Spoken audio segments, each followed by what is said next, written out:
This episode of The Inspiration Show is so incredibly special because today's inspiration is someone who has been a personal hero of mine for years and years and years, from Jagged Little Pill to Moulin Rouge to The Great Gatsby, and now starring in The Outsiders on Broadway, portraying the role of Ace. She truly does it all from singing, dancing, and acting with a stage presence that makes you cheer for her the moment she steps on stage. I am so excited to have the incredible Runako Campbell joining me. Runako, thank you so much for being here. I have so much love and admiration for you, and it truly means the world to me that you're here. Oh, thank you so much. That's so sweet. Thanks for having me. I'm very excited. So I want to start at the very beginning. So when did Yeah. you first fall in love with dance? And what was it about dance that Okay. drew you in and made you gravitate towards it? Because I know you started as a dancer. Yes, definitely. Um, it's so hard to pinpoint a moment where I fell in love with dancing. I honestly think like TV and movies first drew me in.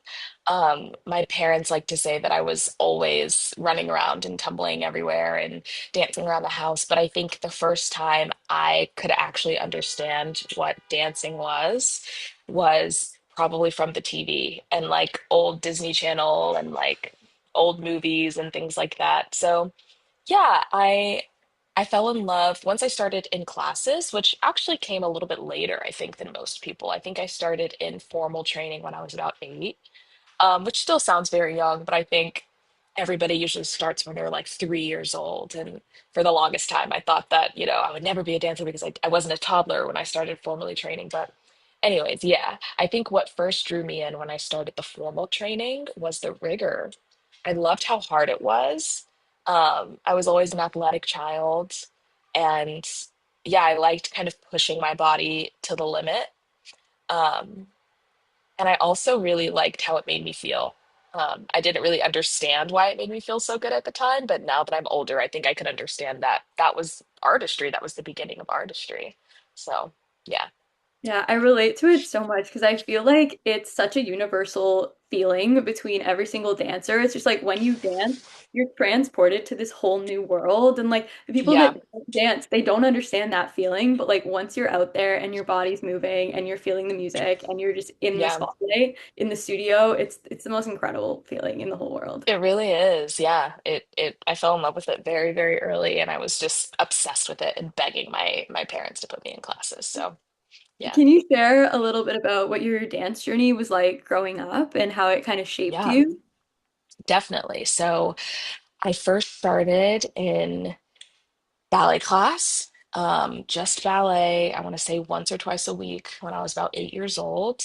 Um, I went to a ballet studio where we put on like full length ballets every year, like, of course, Nutcracker and story ballets like Cinderella and things like that. So I loved watching the older girls at the studio and how they were dancing on point and how, they had all these skills that I hadn't acquired yet. So I started with that, but I knew that that wasn't all I wanted to do, because the studio had a bunch of other classes as well. Um, but it was really expensive. It was so expensive to be that kid who's in ballet, jazz, tap, hip, like everything at once. So I think my parents were like, okay, we're gonna start with like one style because I have 4 siblings, so it's not like they could go all in on one kid. It was like we had to kind of spread it out a little bit between all of us. But anyways, so I added jazz into things. I want to say was it within the next year? Yeah, I think eventually I switched studios. That's what happened. I switched studios because I think I wanted something a little bit more challenging. And at this next studio, I added on jazz and hip hop as well. So I was doing all of it. And then I had to switch studios again because that studio was way too far of a drive. Again, I have a lot of siblings, and my brothers did soccer and my sisters did cheerleading. So it was like, okay, we can't be driving you 45 minutes to an hour to go to dance class. So then we switched to the studio that I stayed at the longest. And that's where I did everything. I had a short stint where I competed. That was a very brief Oh. era. And that was actually like an all black studio, which was awesome. Um, and I did all styles there as well, but that was like one year. So fast forward, I end up at the studio that I am meant to be at. basically until I graduate high school. And there I'm doing, it's primarily a ballet studio. They're very pre-professional with ballet. A lot of those girls went on to do, great things in the ballet world. But I was doing ballet, jazz, contemporary, hip hop, all of it. Um, Lots of point. We did a lot of story ballets. Our Nutcracker was like probably the best attended Nutcracker in the state, maybe second to Atlanta Ballet, if even that. I'm from Georgia. I don't know if I said that. Yeah. But yeah, so it was great. And then by the time I graduated, I knew I wanted to keep dance in my life, but I didn't know how. Because when I was applying to schools, I was somewhat dissuaded by, some of my mentors and family members to just go all in on dance because I was so, good in school. So I ended up going to Princeton, um, where they did have a lot of dance, but dance wasn't a major there. I majored in African American studies and kind of did dance on the side. So, but there was always a part of me that was like, oh, all I want to do is dance. But yeah, Yeah. And I mean, what a beautiful dance journey you had because you've danced in contemporary concert works, you did Broadway musicals, opera, fashion events, yeah. music performances, and commercials. So you've truly kind of stepped into every single kind of medium. So how has moving between so many different forms of dance kind of shaped you as an artist? And do you approach Ugh. storytelling kind of differently depending on the medium? Because you've stepped into pretty much every world. That's such a good question. It's funny because when I graduated high school, I was most taken by the concert dance world. That's what I wanted to do. I Yeah. wanted to, I wasn't sure what company. I knew I wasn't going to be a classical ballerina, but I still loved, forms that were very influenced by classical technique. So I loved companies like Ballet BC, obviously NDT. I loved Batsheva. I loved Hofesh Schechter. And I want to say Hofesh was like my biggest dream. So while I was in Princeton, I trained very, very, very heavily in dance.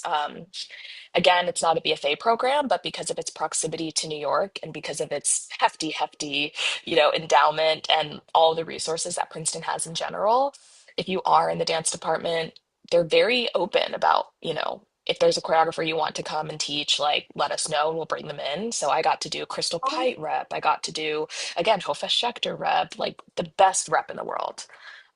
So that kind of put it in my brain to kind of pursue that post grad. But as we know, COVID happened, and I graduated in 2021. So very much in the thick of it.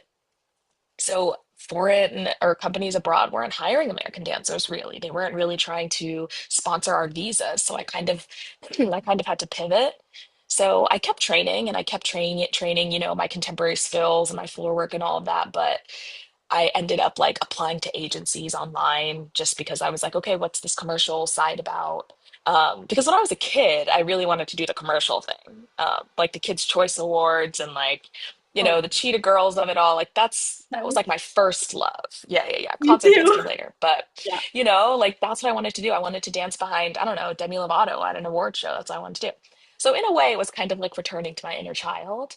So I Mhm. signed to this agent and from there, I was still home in Georgia because everybody was at home, but he was sending me, self tapes for Broadway shows. So it all just kind of just happened. I remember I he sent me a self tape for a few different shows, but Jagged was one of them, and I ended up booking that, and then the Broadway thing happened. But I mean, to answer your question, it's really a matter of pivoting.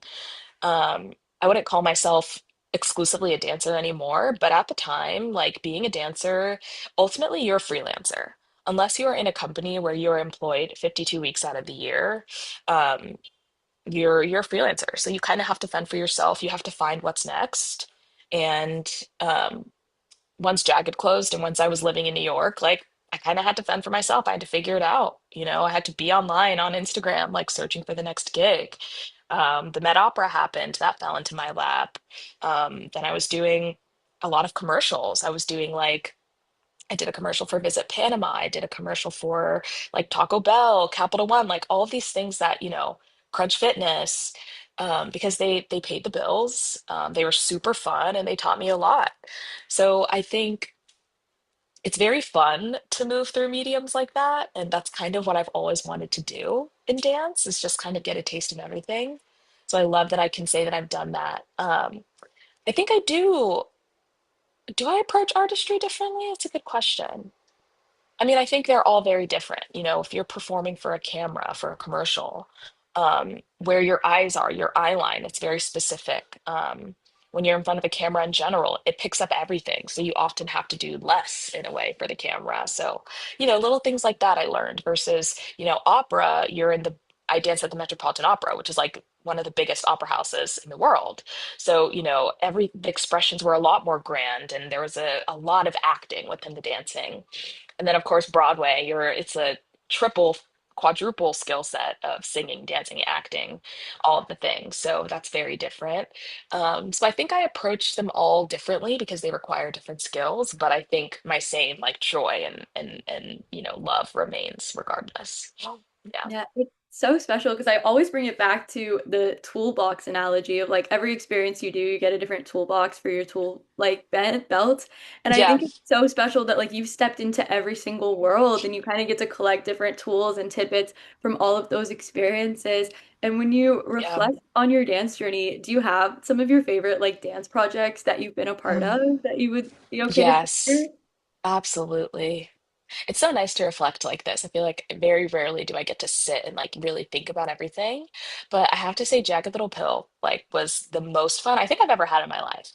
And Yeah. I think I'm a few shows in now, but there's nothing like your first one. And especially when you're like that young and like, naive and you're kind of like you haven't been like touched by the world yet. Like you're so pure and just like everything is just the best time. And I think I was joining with a group of people who are my age. So I had like a built-in friend group. It was so fun. It was so fun. We were running around, like Times Square, which like I would never do that now. I'm like, Yeah. ew, get me out of there. But it was just so fun being like 21 and being on Broadway. And it was the best time. So definitely that. I did a job where, well, to rewind, post grad after Princeton, I did join a dance company, and it doesn't exist anymore, but it was called Groundworks Dance Theater. And we got to work with very great choreographers. We got to work with, Rena Butler, Adam Barrett, like Hannah Garner, who's now like a Princess Grace winner. Like it was a very great experience. And I say that because I met two of my best friends in the whole world. And even though that company doesn't exist anymore, they still dance in New York with like the top contemporary companies in the world. So it's just great. Even though I've kind of phased out of that lifestyle, like they're deep in it. So it's always great to like hang out with them. Um, Also, I remember for a commercial I did. Okay, I have two stories. One, it was for a tourism company called Visit Panama. And I remember when I was still in my concert dance journey, I auditioned for Andrea Miller's Galeen dance company. And I think they needed to fill a slot, and maybe I wasn't right for that slot, but she emailed me and she was like, "Hey, do you want to come with me to Panama to film this commercial? I love your work. Let's go." And I was like, "Sure." So it was really great. I was like the principal actor, dancer in this commercial. So I was like catered to the entire day by the entire set. I was like number one on the call sheet. And it's like, I don't think at the time I understood what that meant. It was so cool. I was flown abroad, put up at a gorgeous hotel. It's like on YouTube. I can send it to you. And you know, I'm like in a canoe. I'm like dancing in a canoe, and it takes place like with an indigenous community in Panama. So I got to meet this indigenous community, and they like welcomed me. I got to know them, and then I was like dancing under the huts. It was the coolest thing ever. Oh So my God, definitely please send that. that to me. That sounds I amazing. will.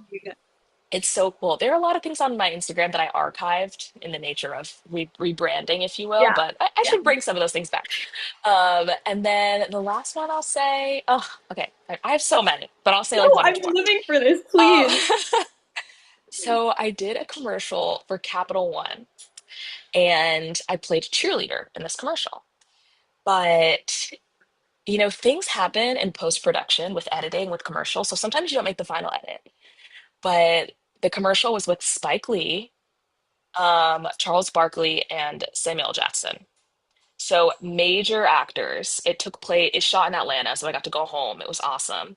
And I was like hanging out with Spike Lee all day, like in between takes. He would like call me over to the director's chair and he would show me the take. It was so cool.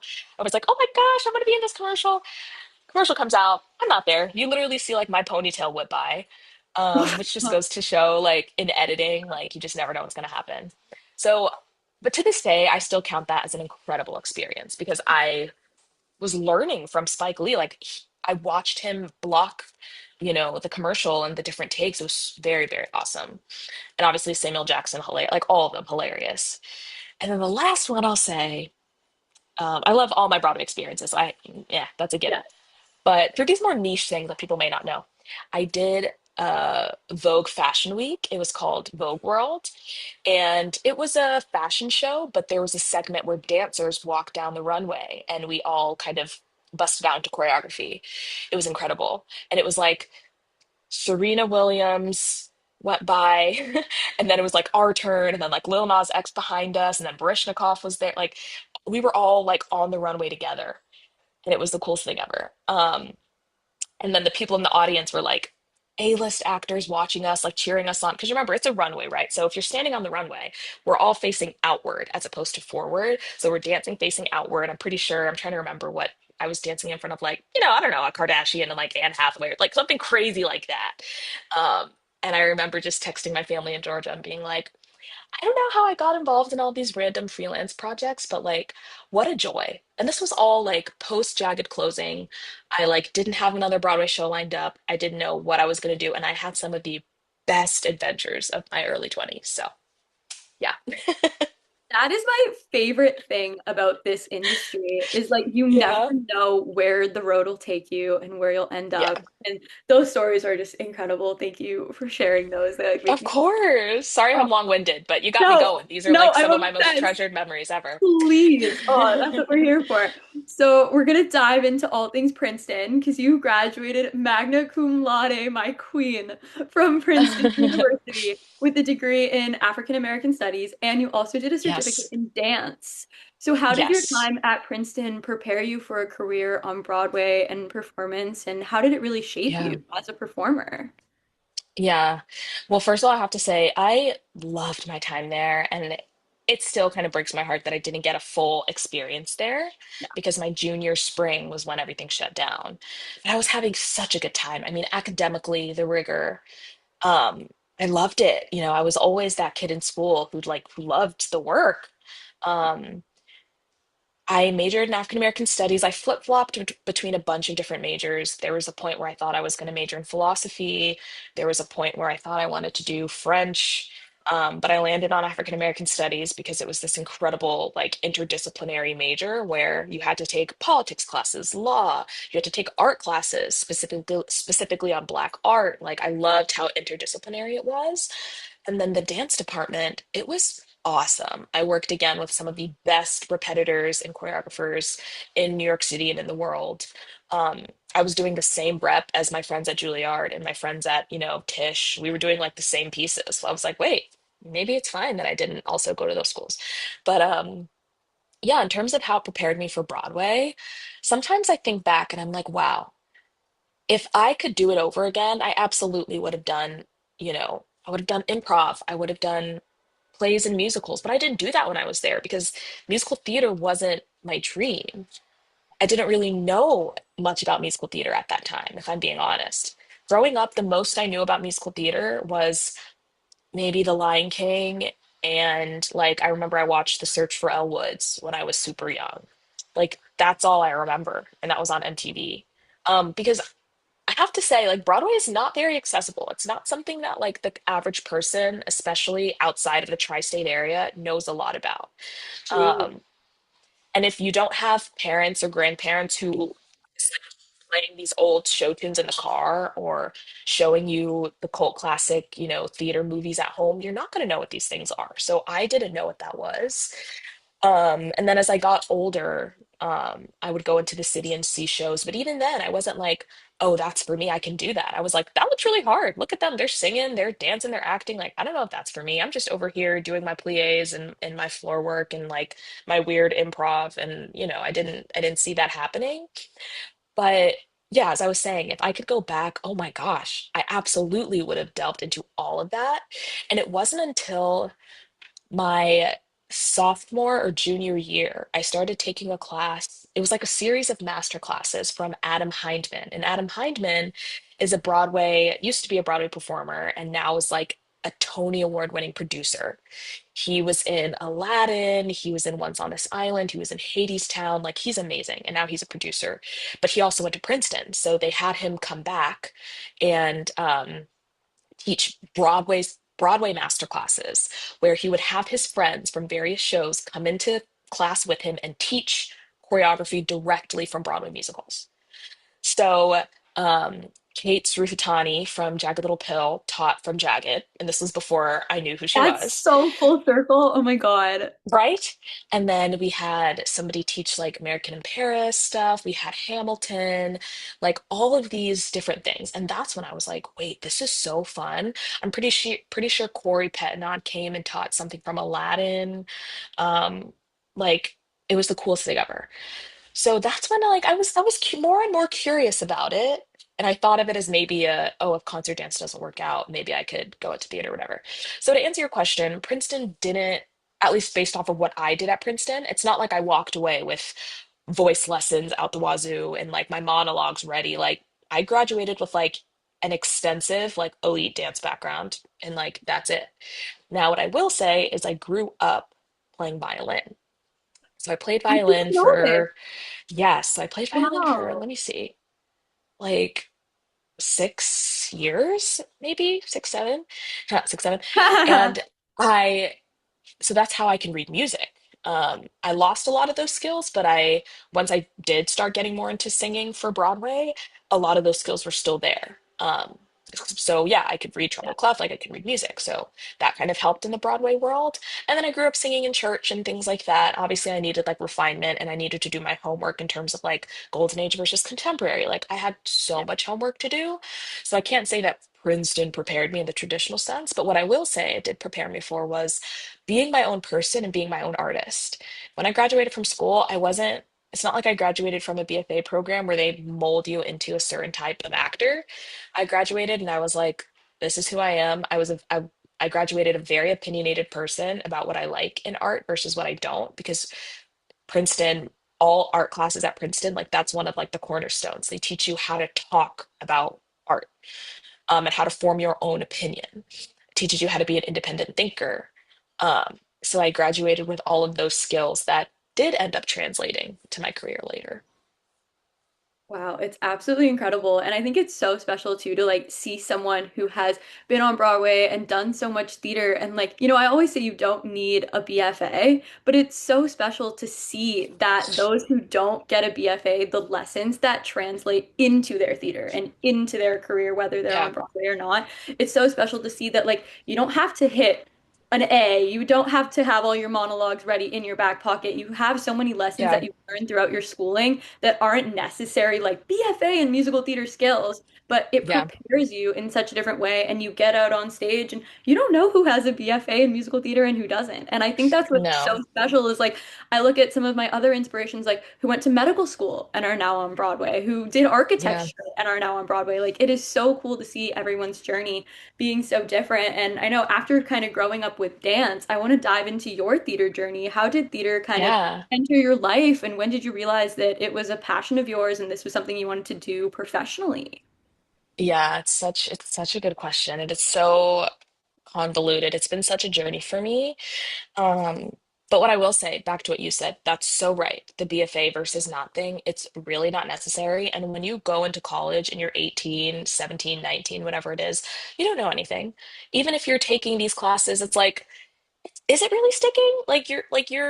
And also it's like it's college. There's so many other things grabbing your attention. Like you're barely a fully formed human. So it's like, if Mhm. anything, I have found that like really like drilling down into my training as like a 22-year-old, I advance way faster than somebody who like sure, maybe you're taking all these classes, but that doesn't mean it's actually making you better, especially when you don't know who you are and why you're saying the words you're saying. It's just kind of like, I could talk about that forever. So, anyways, you're correct about that. But in terms of my theater journey, so like I said, was not necessarily a dream of mine, but I will say I was always fascinated by it. And when I would flip through Dance Magazine as a kid, whenever there was like a Broadway issue, I would always be like, whoa, like, what is that? Like, she's an Aladdin. What does that mean? She wears heels. Okay, cool. That's interesting. And it did seem very glamorous. But I think when you're a kid who's, very middle class, lower middle class, even, it's like it's very difficult to be like, oh, yeah, I'm going to do that extremely flashy thing when I'm older. At least that was my experience. But I knew what it was, I knew it existed, but it just seemed very difficult. I'm like, oh, that means I have to not just focus on dance, but like 12,000 other things. Like, that's so much work. But That's when it kind of fell into my lap with Jagged Little Pill, um, I realized how fun it is. I mean, you get to perform every single night. You have like so many more chances to improve upon what you just did. I loved the community aspect. And I loved the pay. I mean, I have to say, prior to Jagged Little Pill, I was in a dance company. So, I mean, that difference in salary was crazy, and then you get like your 401k and your health insurance, like all these things built in to being a member of Actors Equity. I was like, oh, wait, I did go to Princeton University and like I do want to live a life of like comfort. So this is great. But I don't think I fell in love with the artistry of Broadway until a few years later.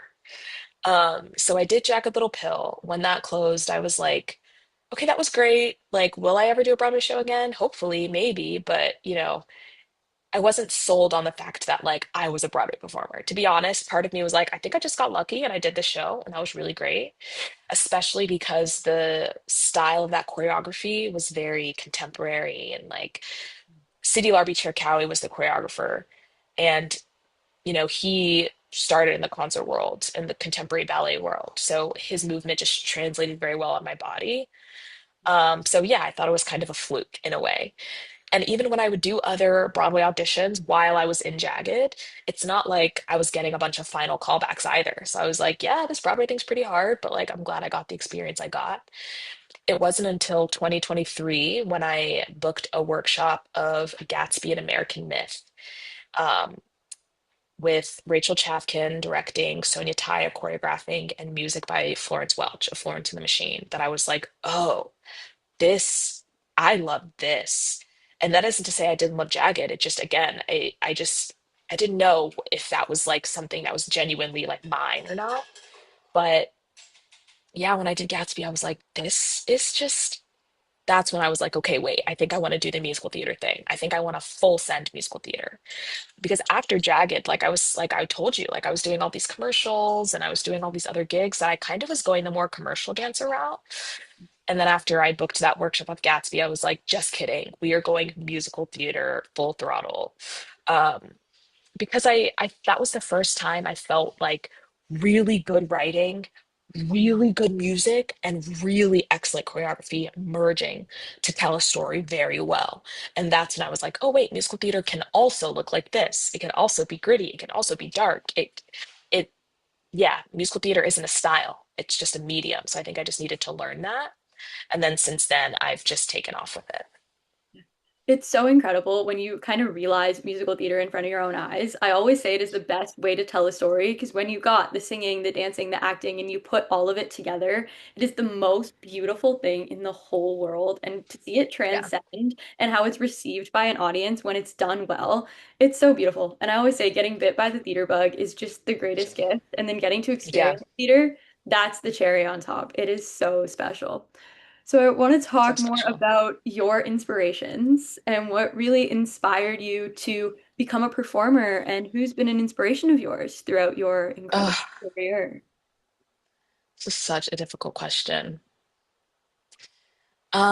Okay, well, I'm going to talk about right now because Please, I feel like I have different inspirations throughout different eras of my life. definitely. I think right now I'm really looking up to Carrie Young.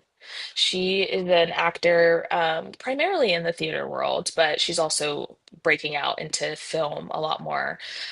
She was in Proof recently. She did Purpose. She won like three Tonys in a row. Um, yeah, she's in Clyde's. She's in Clyde's, Proof, Purpose. Right now, she's doing the Whoopi monologue. She's just an incredible actor. And as I'm starting to shed my dancer skin a little bit more, like watching actors like her, who can just seamlessly shift, regard like between styles and tones, regardless of like who the playwright is or who the director is. Like, she's just incredible. She's so captivating, and she just throws herself into the role, which is always just, she's incredible. And I've seen her, I also saw her in Gruesome Playground Injuries, so I'm a big fan. And at Black Women on Broadway, I got to meet her, so that was awesome. So I'm a big fan of hers. These days, I'm really inspired by Iowa Debris as well, who was also in Proof, but I really liked her performance in The Bear. And just seeing her also start to take on more theater roles is really inspiring. Um, yeah, I think. I mean, there are just so many people I look up to in general in the Broadway world. I think Corey Pettenot is amazing. How she's so fearless and she's so open with her journey online, which I don't always love to do. I feel like I like to keep more of a distance between like my genuine struggles in social media, but she's so like beautifully vulnerable, and so she's incredible. Um, yeah, it's a hard question because I think I'm inspired by like everyone all the time. But those are the first few that come to mind. Yeah, that's the best way to be, to get to be inspired Yeah. by the people that you work with. And I mean, everyone knows theater people are the luckiest people in the world. Funny Girl didn't lie on that one. And I think when you get to do a show 8 times a week with the same people, they become your family and you become so Yeah. inspired by everyone that you work with. And I just think that is so, so beautiful. It's one of the most special things Yeah. about theater. It's the best. So I'm excited to go into all things Jagged. In 2021, you made your Broadway debut in Jagged Little Pill. So what was your overall experience making your Broadway debut in this very special show? And what lessons did you take away from Jagged that you've carried with you throughout your career? Very good question. So overall, the experience was literally life-changing. I think that was like the best year of my entire life. Like, and what's crazy is I wasn't even in the show for a year. Like, we started rehearsal in Yeah. September and the show closed in December. So I think I got September, October, November, December, like in total, like 3 months of including like rehearsal and the weeks of the show that I got, which was pretty devastating. Um, but oh my goodness, it was so fun. It was my first time experiencing like doing a show that many times over and over and over, and all that asks of you. But it was also a show that was so fun to do, and it wasn't a traditional showgirl musical. I got to wear high tops and baggy pants and like cool mesh tops because it was like 90s vibe and very grunge, so it was so fun. It was such a great emotional release every night, from the very beginning of the show to You Oughta Know to like the cathartic release of You Learn. I got to watch people like Heather Lang, who actually is definitely one of my inspirations, Heather Lang, who did like the chair dance every night. She's just amazing. She's an incredible actor, incredible dancer, choreographer, all of it. And I really admire her career a lot. Um, yeah, it was just the best experience ever getting to do like Good Morning America and all these things. In terms of lessons, I mean, I really had a hard time figuring out how to be a person in a Broadway show. I didn't understand how important it was to like get outside and do things that aren't related to your show. I didn't understand the importance of cross training, any of that. I was doing the show, having fun with my friends, going home and sleeping in, past noon, waking up, being like, I don't know what to do with myself. Like, I'm too scared to take the subway, an hour to go try this new area. Like, I was just kind of like, I don't know, I felt very lost. I was very confused. Um, and I think that led to some anxiety because I was living in Hell's Kitchen. In fact, I was like a short walk from the theater because I got very lucky when I was looking for apartments, and a mutual friend kind of set me up with another girl who's lovely. But I kind of like, for the most part, stayed in my little Hell's Kitchen bubble for those first few months, which Hell's Kitchen is overstimulating. Yeah. It was very helpful to be able to walk to the show and go home between shows, but I Mhm. just think I don't know. I started to become really locked into that neighborhood, and then I also wasn't taking class as much, but I was like getting anxious to take class because I was like, I haven't taken class in a while. Like, am I going to be good? What if the camera comes out? So then I wasn't dancing. And yeah, I think I just felt a little anxious and like depressed near the end of the run. Um, so I think the biggest lesson was you have to learn how to structure your day so that you still feel like a full, well-rounded person.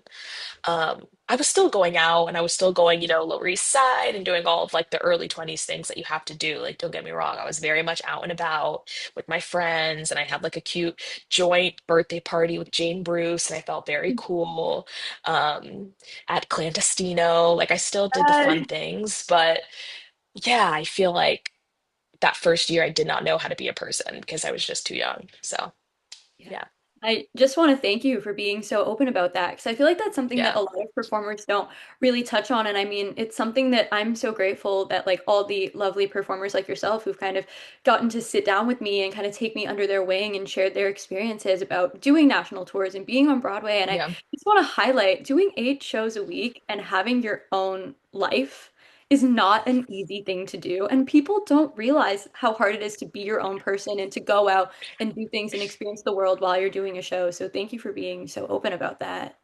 of course. Yeah. So I'm so excited to dive in because you are one of the very few people who's gotten to step into both Gatsby universes. You were part of Yes. both Gatsby at ART and the Broadway production of The Great Gatsby. So what was it like for you to contribute to two different interpretations of the same story? And how did your experience or Yeah. approach kind of evolve between these two incredible productions? I got to see both of them and I was just on the floor. So I'm really excited to Yeah. hear your experience was like. Oh, it's such a good question. I mean, I think they're just such completely different shows. Um, but of course, the same story at the core. So it was amazing to kind of exist in the Gatsby universe for such a long time. Because once Gatsby at ART closed in August, I did a show at Ogunquit Playhouse for a few months, and then I booked Broadway Gatsby. So it was give or take like almost a little over a year straight, or maybe, yeah, over a year straight of like Gatsby in some way, with that brief stint for Ogunquit in the middle. Um, yeah, I actually remember when these shows were auditioning. Like, I remember at one point, Broadway Gatsby Paper Mill was auditioning at the same time that ART Gatsby workshop was casting. So I remember That's some friends were like, hilarious. "Oh, I'm going in for this Gatsby," and then other people like, "I'm going in for this Gatsby," and I was like, "What's going on? What are all these different Gatsbys? I'm so confused." But the murmuring was like, "Well, the Paper Mill one is going to be on Broadway. I don't know about this other one," and I was like, "Oh, I haven't auditioned for the other one, so like, I guess that's the one I'm going to. I don't know." So I went to the Gatsby ART audition. Like I said, changed my life. Fell in love with that show. Um, to this day, I think that's the best production I feel like I've ever been. Like, that was my favorite in terms of like the writing So and like good. the lyrics. And I mean, I still have the voice memos in my phone, and it's my personal favorite project I've ever done. Um, source material, like just yeah, that is my favorite. Um, and then, yeah, I got a nice juicy run in Boston, a very, very fun summer, very challenging. And then I think Broadway Gatsby, it was interesting. I did do paper mill. I wasn't a part of the OBC. I joined as a vacation swing. So Broadway Gatsby had its a very specific challenge for me, which was the tap section. So I'm not a tapper. I do not identify as a tapper in any way. The last time I tapped that seriously, I was maybe let me see, 13, 14. But at that age, I was tapping it still as a beginner. So maybe not even 13, 14, maybe like 12 when I was at that competition studio for a year. I did a tap class, but I wasn't very great at it. So in this Broadway Gatsby audition, part of the audition was tap. I did the best that I could. I'm good at picking up rhythms. I'm good at being generally on the right foot. But are my sounds very crisp and clean? No, they're not. But that just goes to show, do your best because you never know. So I ended up booking that. Vacation swinging taught me a lot. It was my first time as a swing. Um, and I mean, that cast is just full of the kindest, most talented people ever. Um, so welcoming. That creative team is also incredible. That entire theater, it's just filled with love and care. And I was so well prepared for all of my tracks. So I had a good time. I had a good time swinging. It's very difficult. I'll never forget one time I was at an audition and stage manager texted me. She's like, "Hey, can you debut a new track tonight?" And I was like, "Sure." But I was like, I really want to go home and study. So I told the monitor at the audition, I was like, "Hey, so actually I have to go do this Broadway show right now and I got to go like study it. So got to go." And she was like, "Of course, good luck, congratulations, whatever." So I went and I did that track that night and it was great. But yeah, I think the biggest challenge of Broadway Gatsby was like that tap section. I'm like, what? It was so hard for me. But I think I got it by like the very end. Um, Yes. and yeah, by the very end. But yeah, to answer your question, it was such a treat to be a part of both, especially such a hot topic in the Broadway industry. The fact that I could kind of like be a part of history and like get to do both iterations and it taught me a lot about how different people approach a story. Not a, and also Broadway is a commercial industry. Some people might want to highlight a certain part of the story because they think it makes more sense based off of how people will receive it. Like it all just depends. So yeah, it was great.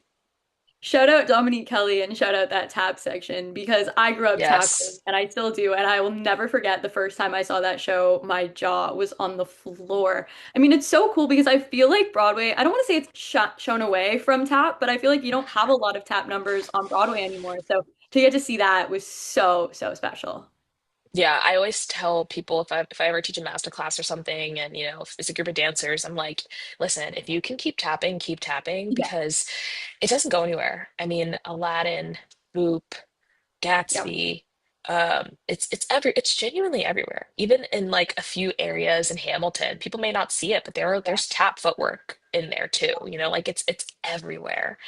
And then, there are rumors of like producers coming back and like all these things. It's like just keep tapping if you're a tapper. I'm not, but if you Yeah. are, it's a very, very valuable skill. So yeah. I am so excited for this next question because when I found out you did this, my mind kind of imploded. So while you were a vacation swing in The Great Gatsby on Broadway, you also joined the national tour of Moulin Rouge in the heel ensemble, Yeah. doing double duty full time.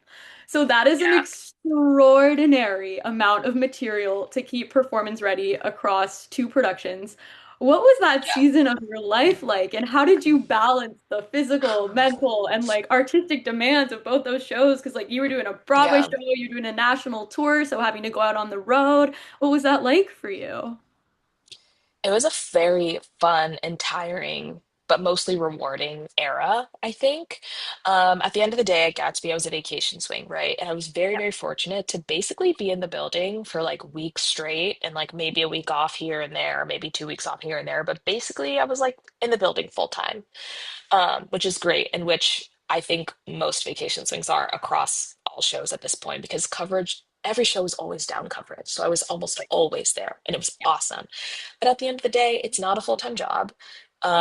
When you do have off weeks, it's like, you're not getting paid. So um, when Moulin Rouge came to me with this offer, I was like, hey, listen, this could make a lot of sense because when I looked at the schedule for the tour, they had a lot of layoffs, meaning in between Mhm. two cities, you might have like a month off or 2 weeks off, 3 weeks off. And they perfectly lined up with the dates that I already committed to Gatsby. Perfectly. Perfectly. So I took that as a sign like, okay, this is very possible. Um, I basically got to come back and do Gatsby for like many, many more weeks. Like, for example, in between my first city on tour, which was Denver, and my second city, which was Mexico City, we had 5 weeks off. So I got to go back to Gatsby for 5 weeks. Like, it was just the biggest blessing ever. And then I got to do that flip flop a few more times until 2026, where the tour had like less layoffs, and I was basically just staying with the tour for a while. So it was great, and everybody at Gatsby was very supportive because they get it. Vacation swinging, it's like you crave consistent income, and what's amazing about tour is that you also get a per diem, so you also get extra money for housing and food. And depending on how you save that, you can make a lot of money. And money aside, I've always wanted to like, have a little look inside of the Moulin Rouge world. So it was great to be able to say that I got to experience, Sonia Taya's electric choreography for a second time because my first time working with her was Gatsby ART. So getting to do her choreography again was so special. And I met so many wonderful people on that tour. So it was a really good time. Wow. And I mean, those schedules lining up, that is fate right there. Yeah, it was Wow. awesome. I can't imagine what that was like for you having to get to do both at the same time and kind of just live in those two completely different worlds and do what you love most around the world. Like, what an Yeah, experience. So it's could you awesome. share some of your favorite moments of yours when you look back at your time with The Great Gatsby on Broadway and Moulin Rouge on Ooh, tour? okay. I absolutely loved going to Mexico. Because it was the North American tour, so we got to go to Mexico and Canada. I loved Mexico City. It was gorgeous. Monterey, I also really loved because our hotel was insane. We had this gorgeous pool, and then the hotel also connected to a giant mall. It was incredible. Um, it just felt like we were on vacation. And then at nighttime, we got to dance. What was great about Mexico City, though, was that all of the shows took place in a stadium, a literal stadium. And we had a 10 o'clock show. Oh my God. And yeah, so there were jumbotrons Oh my God. and subtitles, because obviously we're in Mexico. So we had Spanish subtitles and jumbotrons. So I'm sure you can go on TikTok, people definitely like recorded it on the Jumbotron. Like the camera followed all of us. So it wasn't just like one zoomed out picture. It felt like you were watching a pro shot as you watched the show in the audience. That's So it felt like amazing. we were pop stars or something. It was so fun. Roxanne got such a long applause. Same thing with Bad Romance. It was amazing.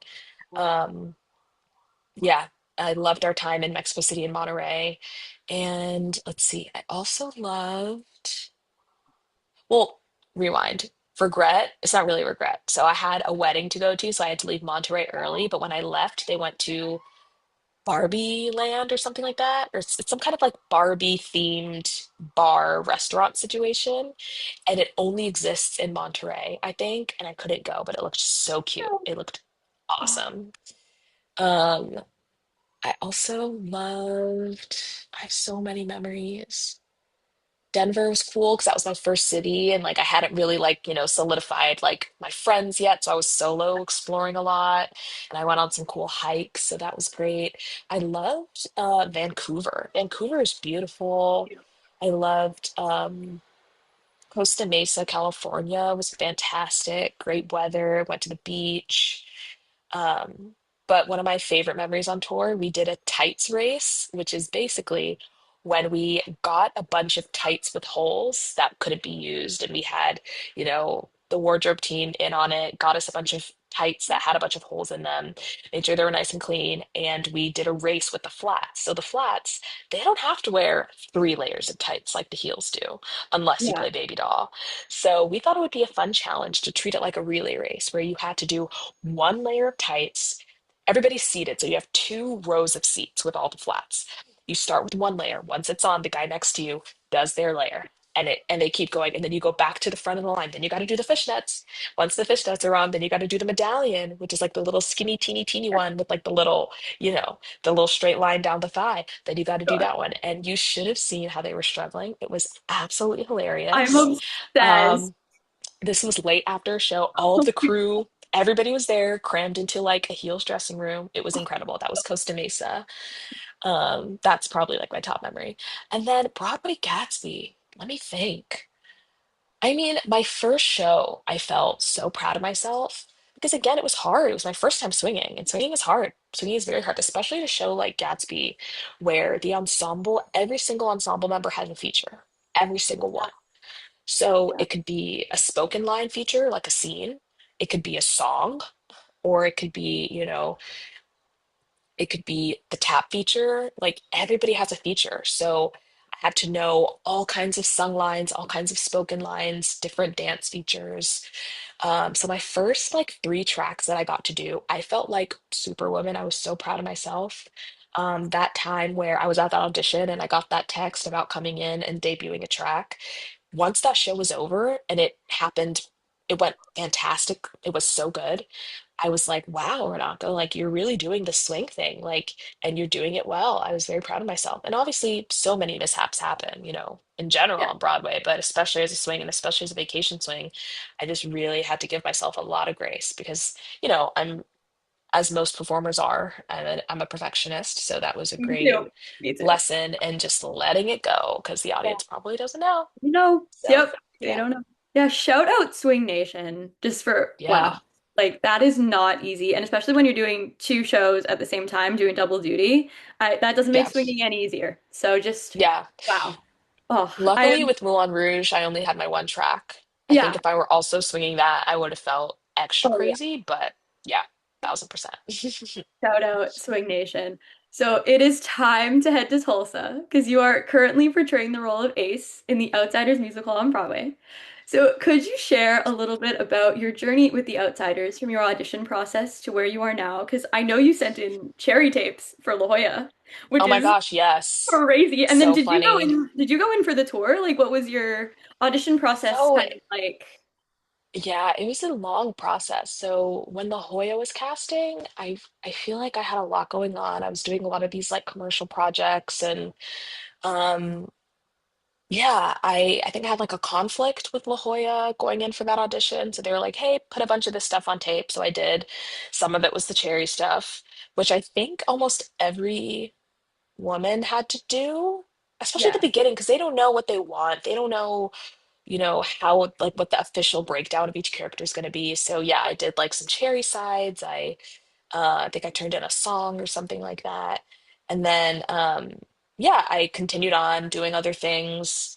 Um, and then I saw The Outsiders in previews because I had a bunch of friends in it and I thought it was amazing. I thought it was absolutely amazing. And I remember I saw it right before I left to go to Boston to do ART. Yeah, and I saw it in previews. So it was like a little different too. And I loved it. I thought it was very cinematic. Watching Tilly get to like flip around everywhere, I was like, that's a great track. Like, that looks so fun. And, that track gets to have lines too. I was like, that's great. So I definitely had my eye on it. But yeah, you just never know with this business. So I try not to get too married to any dream tracks or anything. Yeah. And then, yeah, fast forward to the tour audition. I went in for the tour. I wasn't sure if I wanted to tour.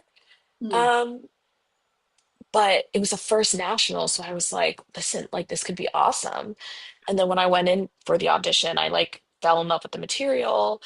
Yeah, and I made it all the way down to the end. It was like me and another person, and I was like, oh my gosh, like I really think that like this could happen. And it didn't go my way at that time, but fast forward a little while, they were like, hey, we'd love to have you come in for the Broadway company. So I was like, oh, yay.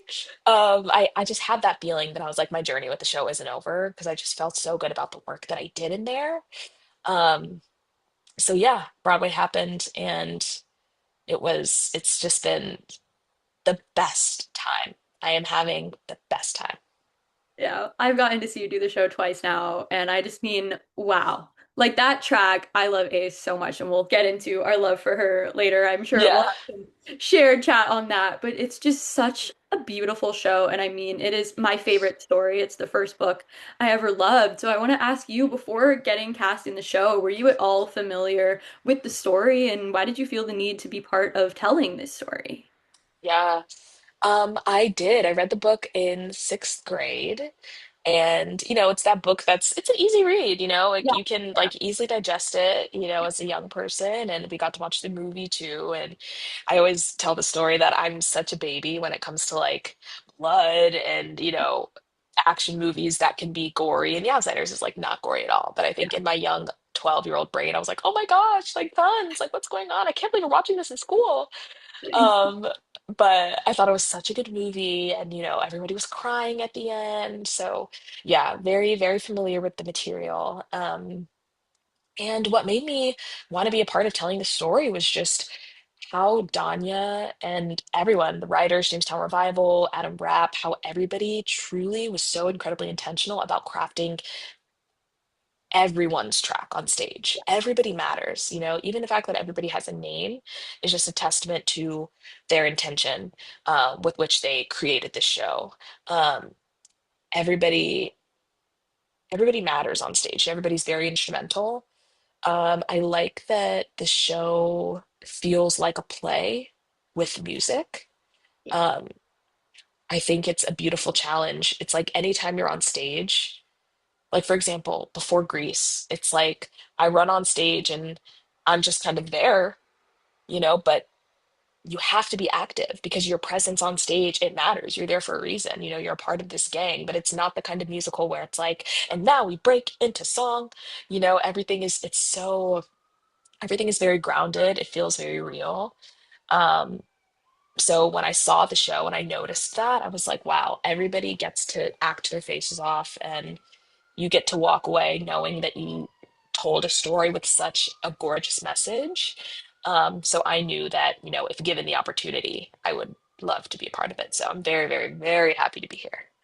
Yeah, the show is so special. I mean, the message behind it, it's truly life-changing. And I always say my favorite thing about getting to sit down with cast members and to get to see people and watch people watch the show. I mean, that's one of my favorite things to do, like watching people watch the Rumble for the first time. Like it is the most incredible experience. But I think what I cherish so much is like the book was written in 1967 and here we are Yeah. almost in 2027 and it is so beautiful how prominent and timely this story is and like watching grandchildren come see the show with their grandparents and like to see how that message of friendship and love and staying gold and how there it still is after all these years. It is such a special thing to see. And I mean, as a Yeah. theater lover, it's so special to see these characters that I've loved for so long reimagined on a stage in my favorite thing ever, a musical. Like it's so special to Yeah.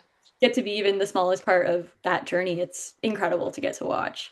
Oh, so I want to talk about your rehearsal process for The Outsiders. What Yeah. was challenging, exciting, or surprising as you prepared to bring this story and this character of Ace to life? Ooh, it was incredible. Let's see. I got 2 weeks of rehearsal time Mhm. before my first show. The rehearsals were kind of staggered. I think they started with the Curtis brothers maybe, and then they brought in Yeah. some other characters, and then I think Logan and I came in for that. Those maybe me, Logan, and Abby or something. We came in 2 weeks before the first show or something like that. I don't remember perfectly, but um, it was great. I knew some of the choreography already from like previous audition times and things like that, which was very helpful. Um, so I did most of my rehearsal process with Miranda Cornell and Autumn Angeletti, who are two associates on the directing team. So they gave me so much, space to find out like my version of Ace, right? To take my own lived experiences and my own history as a person and like my family history as well to influence my character, which was great. I spent a lot of time journaling as Ace and kind of um, yeah, creating a framework for who this poor Black girl in Tulsa is to me and for me. Um, so yeah, it was so fun. I think once we started getting on stage, it was truly like a playground of like learning where all the different ladders are and like where it's safe to stand, where it's not safe to stand. So there was a learning curve in the sense that it's not a traditional show where it's like, here are your wings. And you know, you walk here and exit here. It's like, okay, maybe you're exiting on top of a car, or maybe you're exiting like you climb up a ladder and then you duck behind a board. It felt like I was like a secret agent or something. I was like, this is crazy. I cannot believe this is a Broadway show. When you go on stage, everything is like brown and black and gray. So it's like, where am I? So it was a little disorienting at first, but it was the best time. And I think what made it the most fun was just the people. I mean, I think that like this group is some of the funniest, kindest people ever. Like I look back on rehearsal sometimes and just think about how much fun we were having. Like, Yeah. were we even like learning the show? We were insane. We were having too much fun with each other. Um, and like I'd known some people in the show from like other points in my life. Like when I was 16, I did the Alvin Ailey Summer Intensive, Yeah. and that's where I met Alejandro, who plays Steve. So to like be reunited in this show was so funny. And then Derek obviously did Gatsby. So there was a brief time where I was vacation swinging, and he had just finished Boop, so he was back at Gatsby. So we got to do a few shows together. Logan and I did the Moulin Rouge tour together. Abby and I, we'd done like a few events for Broadway Cares together. Like it was like a reunion. It was so fun. It was so, so, so fun. Um, Yeah, and I feel like we had a lot of rehearsals where we would do acting exercises as our characters so that we could figure out our characters' relationships to everybody on stage, greasers Yeah. and socias, because you interact or at least see everyone at Yeah. some point in the show. So, yeah, it wasn't just choreography, it was also a lot of acting exercises, which was great. Yeah. Oh, that's so awesome. I'm excited for this next question because I've gotten to ask all the aces this question, and it's my favorite question to ask the aces. Yeah. So, what has your experience been like portraying the role of Ace? Because Ace wasn't originally part of the original source material, the book or the movie, but she has such an important role in the musical. So, how did Yeah. Ace kind of come to life for you? And can you share a Yeah. little bit about how you developed and originated your own version of this incredible Yeah. character? It's so hard. Theater is living and breathing, and it's always changing, and I'm always discovering new things about her every single night. Um, but for me, thinking about a Black girl from the South, ultimately, I am her. I am a Black girl from the South. So I was like, great. There's already so much that I can dig into about that, right? So I so my dad's from Jamaica. So immigrant, came to this country in college to play soccer. My mom's mom is from Guyana in South America, and my mom's dad is from Virginia. So I feel like growing up, I got so many different influences of Blackness that I carry all of them with me very tightly and very equally. So I got this, Black Southern African American influence and kind of culture and way of speaking, way of moving through the world, way of, cooking that's deeply ingrained in me, but then also in terms of like being a Caribbean person and being a first gen kid, like that there's so much there about belonging and not belonging and difference, feeling different. So I really dove into that. I journaled a lot about that. um and I also think that Ace, obviously, what's interesting about her is that she is the only female greaser. So automatically, there's so much there to get into in terms of, how does she carry her femininity? Does she feel like she is one of the guys or not? And I feel like with my Ace, I feel like there is a part of her that would seize the socias and, part of her would love to have clean, nice clothes and maybe would love to wear a dress, but that's just not her reality. Um, and I think she kicks it with the guys as, a means of survival, right? She knows her power as a woman, um, but she also she's someone who knows that what it takes for her to get her needs met and for her to stay safe in a town, in an area that will not protect her and will not keep her safe, right? Because this is Tulsa in 1967. The Civil Rights Act was, 64 and 65. So to act like I can walk around in the street all willy-nilly with whomever doing whatever, like that's just not realistic, right? So I think I'm always thinking about survival, getting my needs met, however I might need to do that. And of course, I'm always thinking about community and brotherhood and yeah, looking out for my friends. And it's ever changing and it's ever evolving for sure. Yeah. No, it's so special because I feel like that female representation within the Greasers was such a special part to add to the musical. And I just love sitting down with the aces and hearing about their ace lore and reading what Tilly wrote and then finding out what you and Yes. Alejandro did with us, Steve and Yeah. Ace We're being half siblings. We're half siblings. Like, siblings. it's so beautiful to me to get to see that, like, it is the same character at the core, but it's so beautiful to see how every single ace brings herself to the role. So I want to ask what your Yeah. favorite part about playing aces and getting to tell this beloved story on Broadway.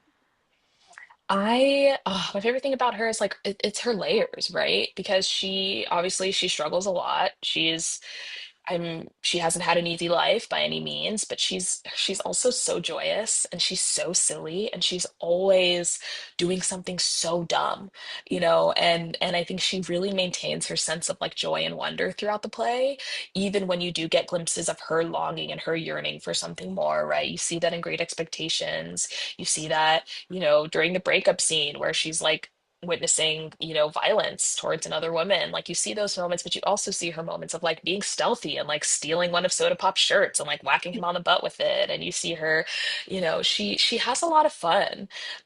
So I like that I get to channel so many different emotions and stories and feelings throughout the play. I think, it's great. And not every character gets to do that on stage, and I get that I get to embrace my femininity, but also more of a masculine energy too. I just love how many like multitudes she contains. So, yeah. She's the best. And do you have a favorite scene, song, and moment in the show that you look forward to performing each night? Mm. Ooh. Well, I love to do Grease Gotta Hold just Yes. because it's kind of like introducing us greasers, and you can already start to get our isms just from that song. And if you listen to the lyrics, like everybody is quite literally describing themselves. Yeah. Um, so I love that. I love, ooh, there's so much. I love that.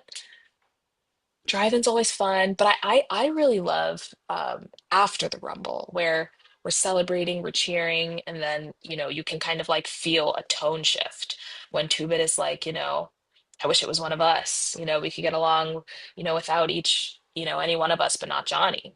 It's such a immediate like boom, Yeah.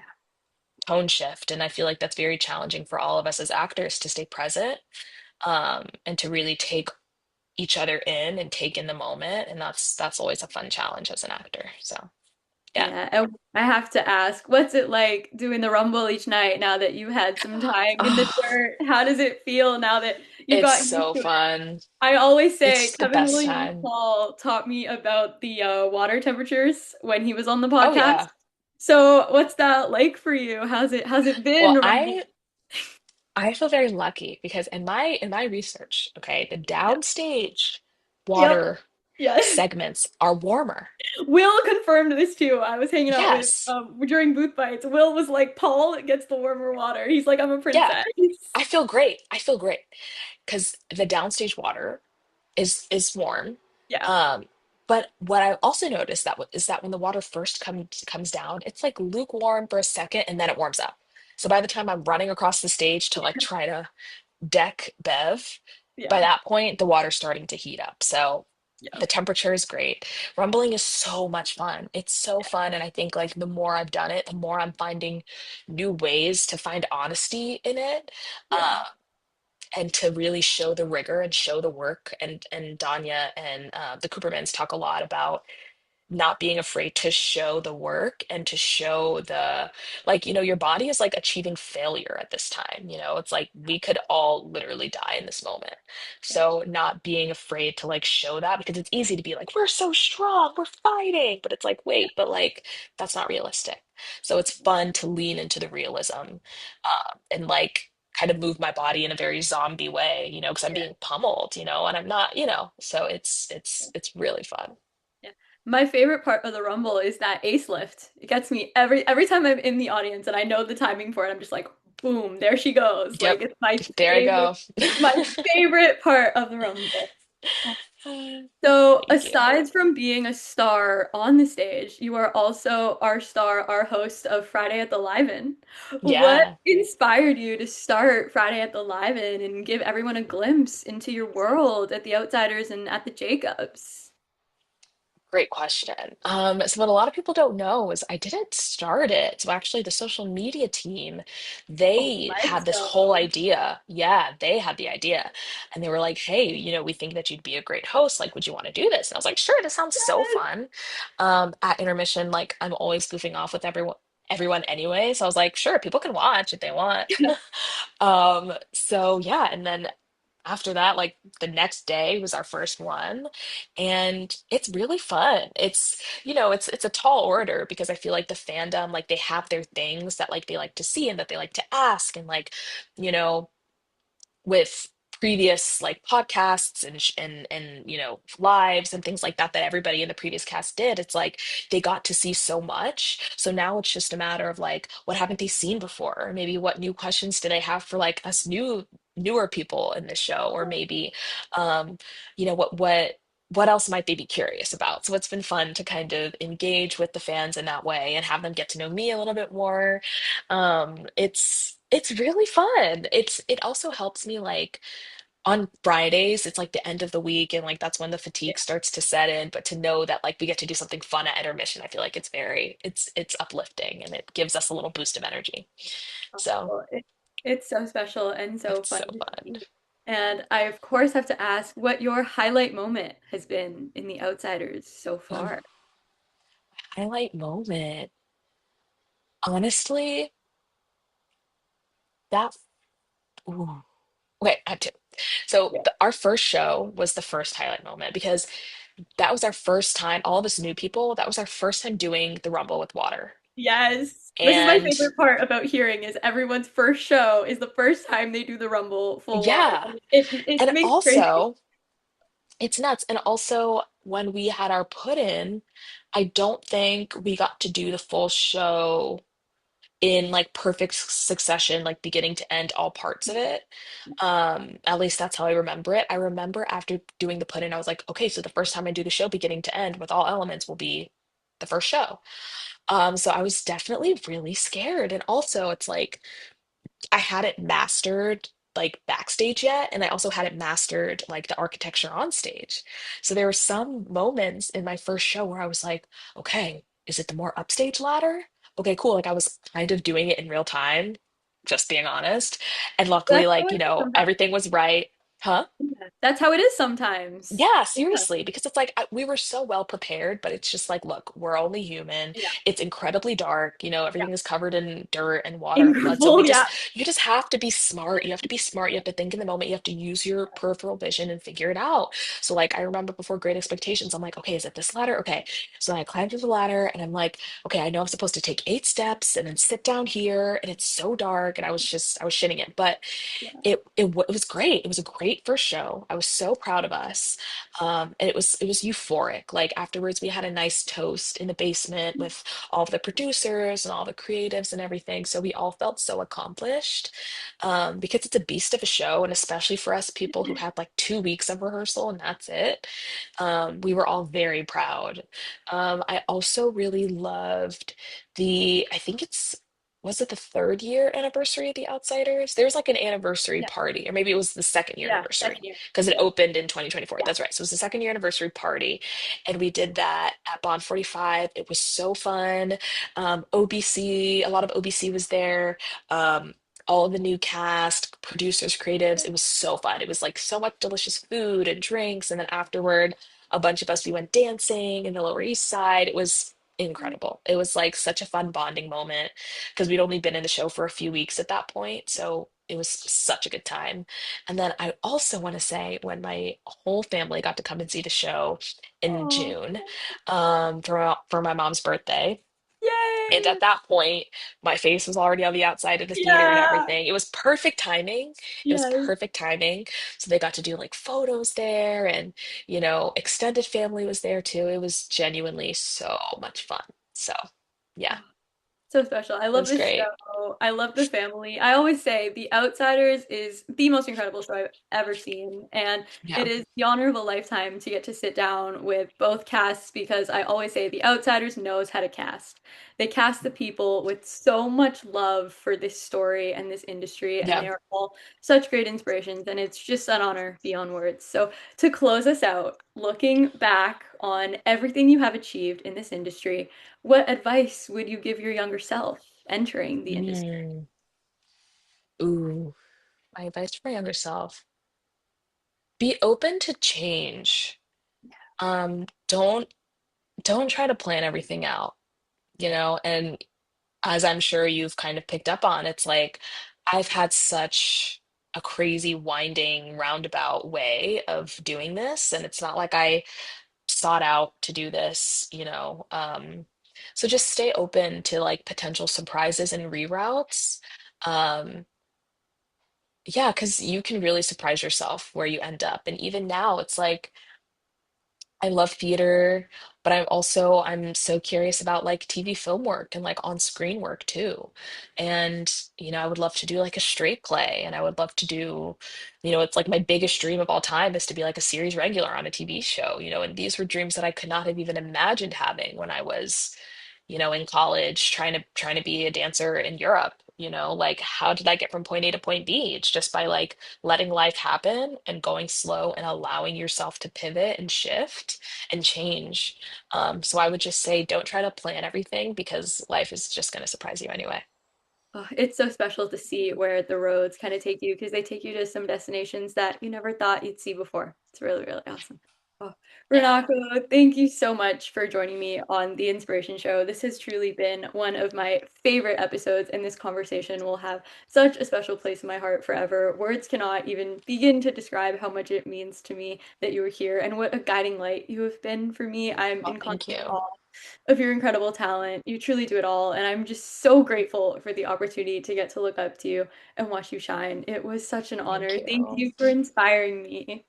Thank you for having me. This was so fun. I love your show. I've listened to some episodes. You were such a great host, and this has been incredible. So thank you so, so, so much. You're the absolute greatest.